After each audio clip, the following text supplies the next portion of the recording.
Hello দোস্ত, আজকের আমার এই গল্পে আপনাদের স্বাগতম। আমার নাম দিলীপ এবং আমার বয়স ২৮ বছর। আমি উত্তরপ্রদেশের বাসিন্দা। এই গল্পটি আমার এবং আমার শাশুড়ির, যা একটি সত্য ঘটনার উপর ভিত্তি করে। দোস্ত, গল্পের শেষ পর্যন্ত থাকুন এবং চ্যানেলে নতুন হলে অবশ্যই সাবস্ক্রাইব করুন, যাতে আপনাদের ভালোবাসা এবং সমর্থন আমার কাছে এভাবেই পৌঁছায়। দোস্ত, এই ঘটনা ২২ সালের। একদিন আমি এবং আমার স্ত্রী কবিতা বাড়িতে একা ছিলাম। আমরা দুজনেই আমাদের কাজ করছিলাম, তখনই আমি দেখলাম ঘরের দরজায় আমার শাশুড়ি দাঁড়িয়ে আছেন। আমি বাইরের দরজা লক করে রেখেছিলাম, তাই শয়নকক্ষের দরজা খোলাই ছিল। কিন্তু শাশুড়ি মায়ের কাছে আমাদের ফ্ল্যাটের একটি চাবি ছিল, সম্ভবত সেটি দিয়েই তিনি ভিতরে চলে এসেছিলেন। আমি শাশুড়ি মাকে দেখে থমকে গেলাম, কিন্তু তিনি আমার দিকে তাকিয়ে চলে গেলেন। তিনি বাইরে গিয়ে আবার দরজার বেল বাজালেন, তখন আমি দ্রুত বাইরের দরজা খুলতে গেলাম। আমি দরজা খুলতেই শাশুড়িমা দরজায় দাঁড়িয়েছিলেন, তার মুখে হাসি ছিল। আমি আমার স্ত্রীকে ডেকে বললাম, কবিতা, মাম্মি এসেছেন কি? তখন কবিতা বলল, আসছি, ৫ মিনিট অপেক্ষা করো। ৫ মিনিট পরে তিনি গাউন পরে বাইরে এলেন। তিনি আসতেই মা ও বউ গলা জড়িয়ে ধরলেন। তখন দুপুর ৩টায় বাজে। কবিতা বলল, মাম্মি, চা বানিয়ে দেব? শাশুড়িমা হাসি মুখে বললেন, ঠিক আছে। তিনি রান্নাঘরে গিয়ে দেখলেন সেখানে দুধ নেই। আমি বাইরে দুধ আনতে যাচ্ছিলাম, তখন কবিতা বলল, আমি নিজেই যাচ্ছি, দোকানের আঙ্কেলের সাথে কিছু পুরানো হিসেব মেটাতে হবে। কি এ বলে কবিতা বাইরে চলে গেলেন। আমি এবং শাশুড়িমা বাড়িতে একা রইলাম। আমি তার দিকে তাকাতে পারছিলাম না। তখন তিনি বললেন, দুঃখিত, আমার এভাবে হঠাৎ আসা উচিত হয়নি। আমি বললাম, কোনো সমস্যা নেই মাম্মি, এটা তো আপনারই বাড়ি। তিনি হালকা হেসে বললেন, লজ্জা পেজো না, আমি কবিতাকে কিছু বলবো না। আমরা দুজন চুপচাপ বসে রইলাম। তখনই কবিতা এসে চা বানিয়ে নিয়ে এলেন। কবিতা শাশুড়িমাকে জিজ্ঞাসা করলেন, মাম্মি, আজ হঠাৎ কিভাবে আসা হলো? তখন শাশুড়িমা বললেন যে তিনি আমার শ্বশুরের কিছু সম্পত্তি এবং ব্যাংকের কাজে এসেছেন। কারণ কিছুদিন আগেই আমার শ্বশুরের মৃত্যু হয়েছে, তাই তার যে সম্পত্তি ছিল তা শাশুড়ি মায়ের নামে করতে হবে। এই কাজ কাল আমাকেই শাশুড়ি মায়ের সাথে গিয়ে করতে হবে, তাই শাশুড়ি মা এসেছিলেন।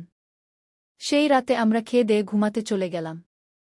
আমাদের বাড়িতে দুটি ঘর ছিল, যার একটিতে শাশুড়িমা ঘুমালেন এবং অন্যটিতে আমি ও আমার স্ত্রী কবিতা ঘুমালাম। আজ আমি এবং কবিতা চুপচাপ ঘুমিয়ে গেলাম। পরের দিন সারা দেশে লকডাউন লাগল। কেউ কোথাও যেতে পারছিল না।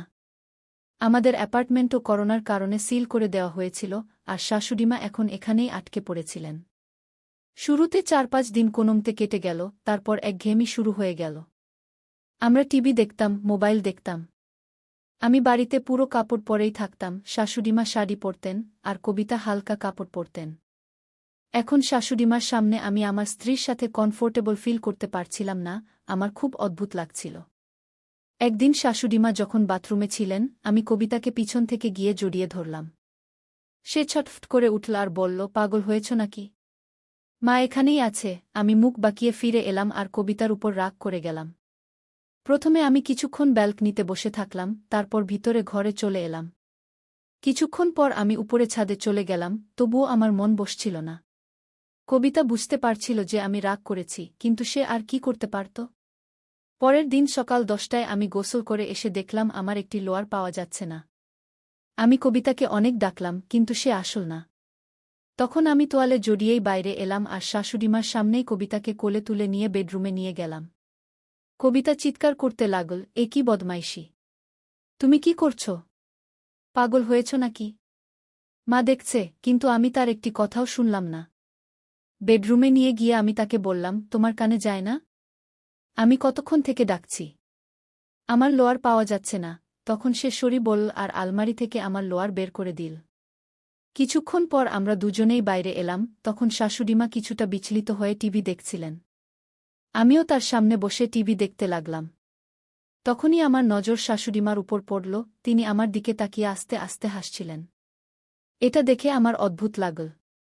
জানি না কিভাবে হঠাৎ আমি শাশুড়িমাকে জিজ্ঞেস করলাম, কেন মাম্মিজি, আমার ব্যাপারে কি ভাবছেন? তখনই কবিতা আমার পিছনে এসে বলল, এ কি বদমাইশি দিলীপ! তুমি আমার মায়ের সাথে এভাবে কথা বলছ। আমি তখন কথা পাল্টে বললাম, আরে মাম্মিজি, আমার মানে ছিল, দেখুন, আমার এত শক্তি আছে যে আমি আপনার মেয়েকে তুলে নিতে পারি। তারপর আমি বললাম, সরি মাম্মিজি, আমি নিজেকে সামলাতে পারিনি। তিনি হেসে বললেন, কোনো সমস্যা নেই, আমি পুরনো যুগের শাশুড়ি নই। কনভেন্টে ইংরেজি শিক্ষিকা ছিলাম, ফ্রান্স আর ডেনমার্কে থেকেছি। আমি জানি বাড়িতে এভাবে বোরিংভাবে থাকা যায় না গিয়ে। এবং এখন এই লকডাউন অন্তত 2 মাস থাকবে।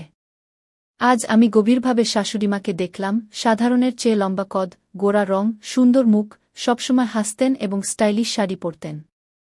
আমার শাশুড়িমা আগ্রার টপ কনভেন্ট স্কুলে ইংরেজি শিক্ষিকা ছিলেন। তখন আমি জিজ্ঞাসা করলাম, মাম্মিজি, আপনি ফ্রান্স কবে গিয়েছিলেন? তিনি বললেন, হানিমুনে তোমার বাবাজি নিয়ে গিয়েছিলেন। কিন্তু বিয়ের আগে ফ্যাশন প্রতিযোগিতায় অংশ নিয়েছিলাম, তখনও গিয়েছিলাম। আমি বললাম, তাই আপনি এত স্টাইলিশ কি? শাশুড়িমা বললেন, আমি প্রথম দিন থেকেই বলতে চাইছিলাম যে তোমরা খোলামেলা থাকো, আমার লিহাজ করো না। 2 মাসের বেশি সময় আমরা ফ্ল্যাট থেকে বের হতে পারব না, তাই আমাদের খোলামেলা থাকতেই হবে। কি এক পল থেমে তিনি আমাকে দেখে বললেন, মনোরঞ্জনের নামে টিভি, মোবাইল, লুডো আর করার নামে খাওয়া দাওয়াই তো বাকি আছে। যদি তোমাদের দুজনের ইজাজত থাকে তাহলে আমিও শাড়ি ছেড়ে কিছু অন্য পরি। আমি বাড়িতে কখনো শাড়ি পরি না। কবিতা জানে কি? কবিতা বলল, হ্যাঁ মাম্মি, কেন না? আমিও বললাম, হ্যাঁ, আমার কি সমস্যা? তিনি ভিতরে গেলেন, কিছুক্ষণ পরে বাইরে এলেন, তখন আমার চোখ ছানাবড়া হয়ে গেল। কারণ শাশুড়িমা একটি মিনি স্কার্ট পরেছিলেন, যা হাঁটু পর্যন্ত ছিল। এটা দেখে আমি ভাবতে লাগলাম, শাশুড়িমা এই বয়সেও এসব পরেন? আমার গলায় কিছু আটকে গেল, আমি কিছু বলতে পারছিলাম না। তিনি এসে আমাদের দুজনের সামনে দাঁড়িয়ে বললেন, এখন রিল্যাক্স লাগছে? আমি শাড়ি পরতে পরতে ক্লান্ত হয়ে গিয়েছিলাম। কি তখন কবিতা বলল, মাম্মি বাড়িতে এই ড্রেসেই থাকে, কেউ এলে মাঝে মাঝে শাড়ি পরে। কি শাশুড়িমা হেসে বললেন, কি হলো, শখ হলো দামাজ্জি? আমি কিছু বললাম না। এখন আমাদের জীবন প্রতিদিন এমনই চলছিল। তখন হঠাৎ একদিন আমাদের বাড়িতে করোনা টিম এল। পুরো সোসাইটিতে কেস বাড়ছিল, তাই আমাদের চেকিং হলো এবং কবিতাকে করোনা পজিটিভ বলা হলো। আমাদের সোসাইটির বাইরেই একটি অস্থায়ী করোনা হাসপাতাল চালু করা হয়েছিল, তাই কবিতাকে সেখানে যেতে হলো। এখন বাড়িতে শুধু আমি এবং শাশুড়িমা ছিলাম।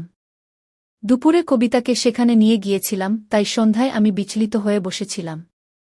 শাশুড়িমা আমার জন্য কফি নিয়ে এসে বললেন, বিচলিত হবেন না, ডাক্তার বলেছেন লক্ষণ হালকা, শুধু 14 দিন রাখবেন, তারপর বাড়ি পাঠিয়ে দেবেন। তিনি তখনও শাড়িতে ছিলেন। আমরা রাত 8টায় ডিনার করলাম এবং তারপর আমি টিভি দেখতে শুরু করলাম। ঠিক তখনই শাশুড়িমা নাইটি পরিধান করে হল রুমে এলেন। তিনি আমার কাছ থেকে রিমোট নিয়ে একটি মুভি চালু করলেন। 10 মিনিট পরেই সেই ফিল্মে রোমাঞ্চকর দৃশ্য আসতে শুরু করল, যা দেখে আমি উঠে আমার রুমে চলে গেলাম, কারণ কবিতার কারণে আমার মুড খারাপ ছিল।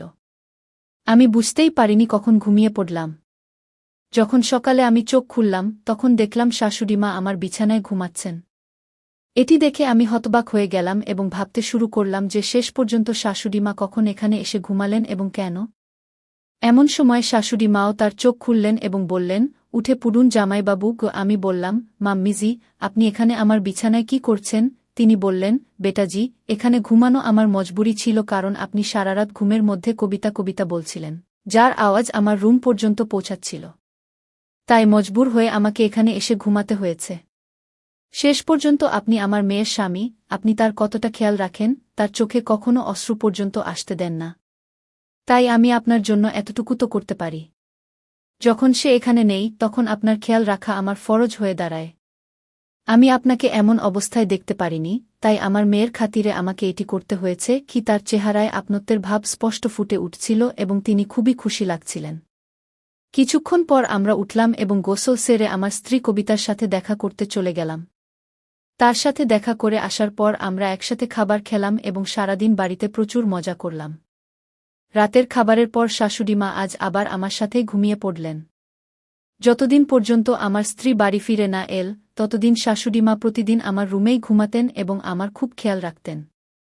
যখন আমার স্ত্রী ফিরে এল, তখন আমি তাকে সবকিছু বললাম এবং সে খুব খুশি হল এবং তার মাকে আমার খেয়াল রাখার জন্য ধন্যবাদ জানাল। তারপর যতদিন লকডাউন চল, ততদিন আমরা 3 জন মিলে প্রচুর মজা করলাম এবং তারপর শাশুড়িমা তার বাড়ি চলে গেলেন। কিন্তু আমার স্ত্রীর অনুরোধে আমরা শাশুড়িমাকে আমাদের কাছেই থাকার জন্য ডেকে নিলাম, কারণ সেখানে তিনি একা থাকতেন। আজ আমরা 3 জন আমাদের জীবনে খুব সুখে মিলেমিশে থাকি। তাই বন্ধুরা, এটা ছিল আমাদের